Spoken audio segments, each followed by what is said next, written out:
ইতিহাস মনে রাখে সেদিন তার বুকের ভিতর দিয়ে বয়ে গেছিল কোন অদৃশ্য বিদায়ের সুর? আজও কি শান্তিনিকেতনের সেই রাঙা মাটির খটমটে পথগুলি ক্লান্ত কোলাহলের মাঝেও খুঁজে খুঁজে ফেরে সেই চিরচেনা পদধ্বনি? 1348 বঙ্গাব্দের 22শে শ্রাবণ, এই বিষাদ ও বিধুর সন্ধিক্ষণের সাক্ষী সারা পৃথিবী। সেদিন মহাকালের বর্ণাঢ্য আমন্ত্রণে এক ডাকে সাড়া দেন আমাদের হৃদয় দেবতা কবিগুরু রবীন্দ্রনাথ ঠাকুর। সেদিন তিনি কোন কথা মহাকালকে বলেছিলেন জানেন? মরণ রে তুহু মামা শ্যাম সমান।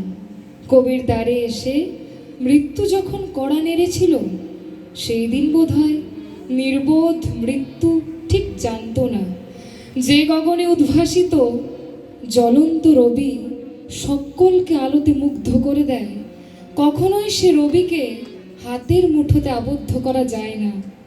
তিনি যে চলমান ঋতুচক্র।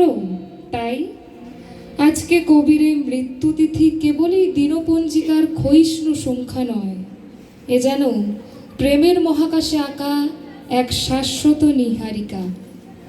বেশ, এবার এই পবিত্র লগ্নে আমাদের নক্ষত্র পুরুষ তথা গুরুদেব রবীন্দ্রনাথের শ্রীচরণ মাঝে শ্রদ্ধার ডালি সাজিয়ে দিলাম। মঞ্চের সম্মুখ ভাগ অলঙ্কৃত করে থাকা সকল অধ্যাপক অধ্যাপিকা বৃন্দের রাঙা চরণে মাথা নত করে প্রণাম নিবেদন করছি। সাথে এই শিক্ষাঙ্গনের সকল কোমল হৃদয়ধারিণী ছাত্রীদের হৃদয়ের আঙ্গিনায় সাজিয়ে দিই ভালোবাসা ও মৈত্রীর পুষ্প সম্ভার। তবে এখন আমাদের মাঝে উপস্থিত আছেন আমাদের কলেজের অধ্যক্ষা ডক্টর মহুয়া দাস মহোদয়া, উপস্থিত আছেন IQAC কোঅর্ডিনেটর ডক্টর অনুপ্রিয় মণ্ডল মহাশয়, আছেন ন্যাক TCS অধ্যাপক আণবিক বিশ্বাস এবং আমাদের সর্বগরিষ্ঠ অধ্যাপিকা ডক্টর অনুরূপা মুখোপাধ্যায় মহোদয়া এবং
সে